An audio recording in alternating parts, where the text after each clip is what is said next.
Muy buenas noches. En Cantabria, desde La Solana, está un invitado que no es la primera vez que se sienta en nuestro plató, aquí en el Ateneo Santanderino, frente a las cámaras de Popular Televisión. Me refiero a Antonio Martínez Cerezo. Buenas noches. Hola, buenas noches. Antonio es un incansable, infatigable trabajador de la cultura en Cantabria.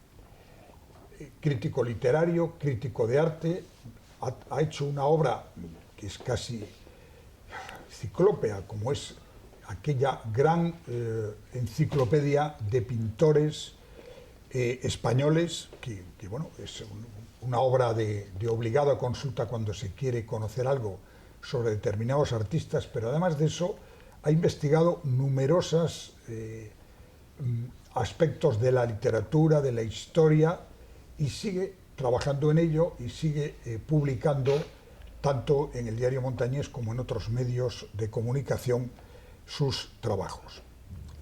Bueno, entonces la pregunta que a mí se me ocurre como inicial es: una persona como tú, que no ha parado de investigar y de trabajar, ¿en qué estás ahora? ¿Cuáles los temas que te están absorbiendo el tiempo y en los que seguramente dentro de poco pues podremos leer y podremos estudiar? Hay dos temas fundamentales. Uno de ellos es el principio del siglo XVI, 1501 a 1519, en el que aparece una figura, Juan de Santander, Grumete, que es uno de los 18 que vuelven de la primera vuelta al mundo, y del cual se está hablando últimamente mucho. Yo ya he publicado, me parece que son 9 artículos sobre este personaje, pero hay muchas incógnitas sobre él, y lo que más me interesa a mí es sobre su tiempo. ¿Qué pasó entre 1501 y 1519 para que este chico con unos 14 o 15 años decidiera dejar Santander y marchar a Sevilla y enrolarse en esa expedición? Y es un tiempo realmente apasionante, porque tenemos que recordar que el viaje, malhadado viaje que hizo la princesa Margarita de Austria, y que vino con la flota real a Santander y trajo una epidemia de peste tan horrible, no hay otro calificativo, que fue la única vez que Santander estuvo a punto de salirse del mapa, así, literalmente. Parece ser que las víctimas caían como moscas, y tal es así que en el año 1503-1504 los reyes católicos se vieron obligados a perdonar a Santander las deudas que tenía, porque efectivamente no podía hacer frente a ellas. En ese momento es cuando nace Juan de Santander, y esto hay que decirlo, porque claro, no podemos hablar de un personaje sin situarlo en su tiempo. Bueno, yo te voy a hacer una pregunta que quizás lleve una parte de la respuesta inducida. Si en Francia, en Inglaterra, en Estados Unidos, más difícil porque no existía en aquella época, pero tuvieran un personaje histórico como Juan de Santander o Juan de Cueto, que esa es otra cosa que me gustaría que aclararas tú, que conoces bien el asunto, ¿tú crees que no habría habido un movimiento mucho mayor para reivindicar esa figura que el que está viendo ahora mismo en Santander y en Cantabria? Sin duda alguna, sin duda alguna. Yo soy partidario de que se le llame Juan de Santander por una razón, porque él lo dice, O sea, lo único que sabemos de Juan de Santander es lo que él dice. ¿Qué es lo que dice él? Soy Juan de Santander, nacido en Cueto, hijo de... y da el nombre de su padre y da el nombre de su madre, y dice que los padres son vecinos de Santander. Otra vez volvemos al tiempo. ¿Cómo unos vecinos de Santander tienen al niño en Cueto? Cabe pensar que o se han marchado de aquí por la epidemia de peste, o que viven efectivamente aquí y tienen casa en Cueto, casa de los abuelos o de los padres, o que accidentalmente después le sorprende allí a la madre y da a luz en Cueto. Entonces, Juan de Santander, natural de Cueto. Esto es lo que él mismo dice cuando le preguntan. ¿Quién le pregunta? Pues el oficial que está allí para enrolar a las personas que van a partir en la expedición. Bueno, pues él da sus señas y por tanto no debemos de irnos por otras vías, porque si nos vamos por otras vías como han pretendido en Cueto, lo que hacemos es desviar la historia. De manera que si nosotros ahora en Google entramos y preguntamos por Juan de Cueto, pues no nos dicen nada, pero si preguntamos por Juan de Santander sí hallamos respuesta. Bueno, y cómo, tú mismo lo acabas de comentar, pero parece ahora mismo que en aquella época en la que simplemente el viaje de Santander a Sevilla ya era un viaje, para enrolarse, y después en aquellos barcos, una expedición que duró más de 2 años. ¿Cómo es posible, qué fortaleza física, qué capacidad de resistencia tenían aquellos personajes para hacer una hazaña como esta? Juan de Santander debió de ser un chico muy fuerte, muy fuerte. Es un sobreviviente.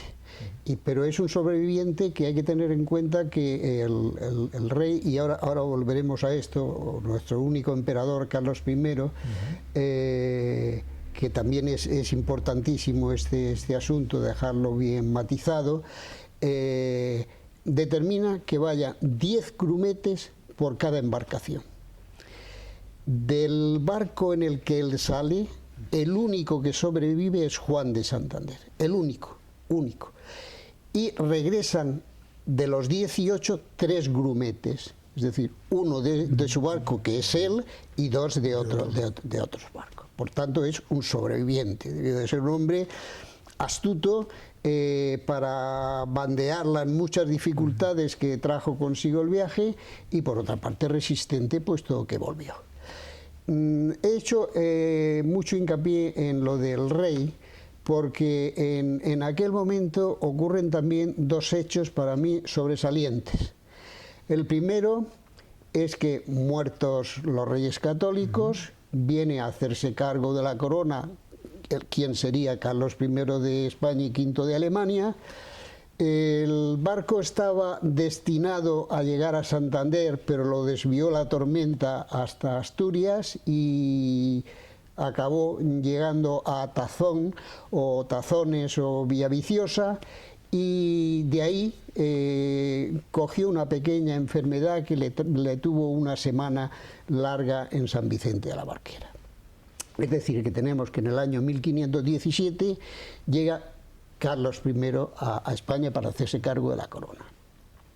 En el año 17 también el hijo más avispado de Cristóbal Colón, Hernando, viene a Santander porque tiene la idea de hacer algo en lo que se iba a anticipar 3 siglos nada menos a Pascual Madoz, que era una enciclopedia de toda España, donde todas las ciudades, villas, pueblos, etcétera, constaran con su nombre, dependencia, partido judicial, habitantes, agricultura, economía, etcétera.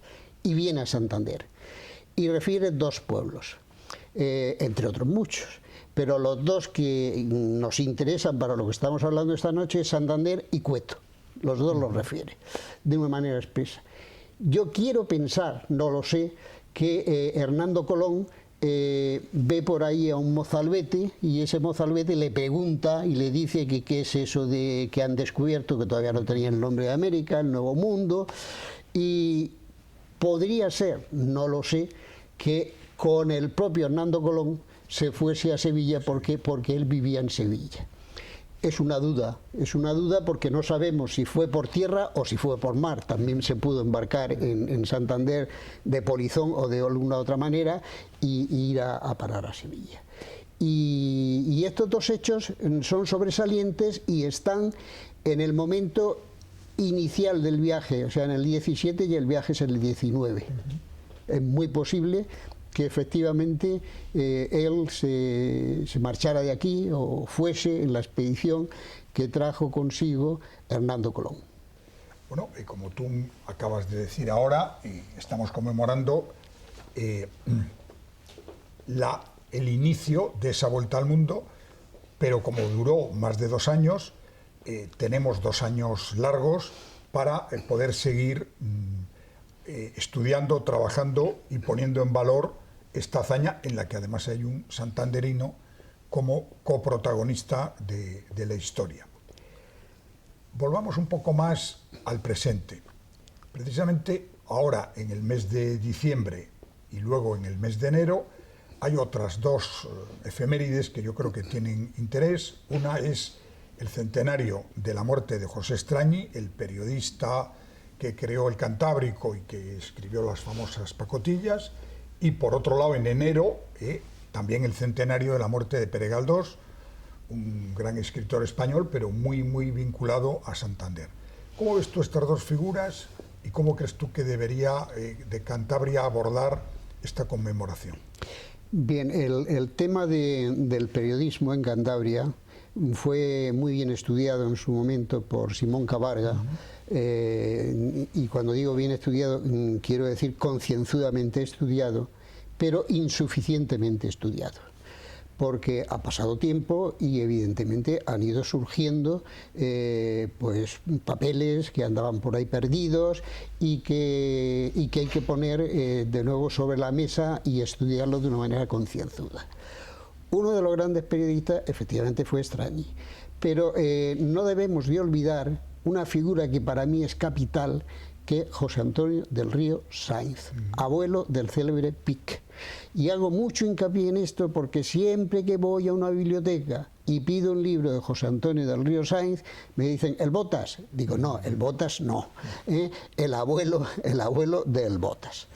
El abuelo del Botas, es decir, José Antonio del Río Sáinz, que coincide en el nombre del nieto, salvo por el añadido José Antonio, fue un hombre que en su tiempo tremendamente inquieto, cuando no existía el periodismo, prácticamente lo inventó, quiero decir, el periodismo en Santander. Evidentemente existía en otras ciudades y estaba muy desarrollado, pero en Santander no había medios. Y él fue un abanderado del periodismo, se ocupó de una manera concienzuda para que hubiese medios, creó periódicos, creó revistas y fue, en cierto modo, pues un adelantado de Estrañi, con el cual le unía una gran amistad. Y esto es lo que en realidad tendríamos que hacer mucho hincapié, en que nació el periodismo de una manera accidental con motivo de la guerra de la independencia, y ese periodismo, al frente de él estaba José Antonio del Río Sáinz. Luego vino Estrañi, que era un periodismo más festivo, más alegre, más del día a día, más de crítica, más de sorna, mientras que el de él era un periodismo cultural. Él se dio cuenta que en Santander, en Cantabria, en la provincia que hoy se llama, o la región que hoy se llama de Cantabria, pues había una rica historia que no había sido contada, y él la recogió en 2 grandes tomos que han sido muy utilizados por todos los investigadores y que curiosamente se cita poco. Y en el caso de Galdós, pues ¿qué vamos a decir de Galdós? Efectivamente, pues fue un novelista del que se ha dicho de todo, en todos los sentidos, un novelista interesantísimo, y que también, volvemos otra vez a lo mismo, si hubiese nacido en otro país, no sé, en Francia, en Inglaterra, pues evidentemente hubiese alcanzado el Nobel y hubiese alcanzado una serie de cosas que se le negaron, porque le tiraron encima el adjetivo despectivo de garbancero, y aquí ya sabemos que cuando alguien pecha con una cuestión de este tipo es para toda la vida. Bueno, Cantabria, cultura, ahora mismo ha habido un cambio a raíz de las elecciones regionales en la Consejería de Cultura. Hay un nuevo consejero que además ostenta el cargo de vicepresidente del gobierno, y la pregunta no es solamente este cambio, del cual yo creo que todavía no hay posibilidad de datos, puesto que ha transcurrido poco tiempo para evaluar la gestión, pero sí en estos 10, 15 últimos años, ¿cómo crees tú que ha evolucionado lo que es el armazón y el sistema cultural en Cantabria? En el plano de las ediciones, pienso que sería importantísimo que Cantabria en algún momento se replanteara o se planteara de nuevas la idea de contar con una editora regional, que no existe. Esa editora regional es fundamental porque sería la llamada a editar todo ese tipo de cosas que efectivamente son las que nos hacen ser lo que somos, puesto que somos tributarios de todo lo que nos ha precedido, y bueno, y sería pues una manera de promocionar a poetas, a literatos, a actores de todo tipo, y de dar a conocer nuestra cultura de una manera ordenada. Se podría hacer, claro, esto habría que estudiarlo en conexión con las 2 o 3 editoriales privadas que existen, y a mí me parece que así como en otras regiones existe esa figura de la editora regional, aquí debería de existir y que daría unos resultados a corto plazo muy satisfactorios. Parece que una de los grandes proyectos en esta legislatura de la Consejería de Cultura es iniciar, al menos, y avanzar lo más posible, las obras del museo del MUPAC, el Museo de Prehistoria de Cantabria, en el solar de Puerto Chico, que lleva unos cuantos años vacío.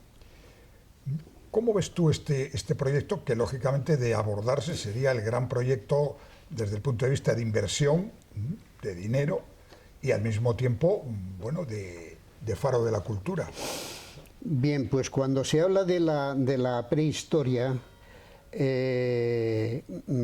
creo que Cantabria tiene la suerte, tiene la fortuna de ser lo más de lo más en esta cuestión.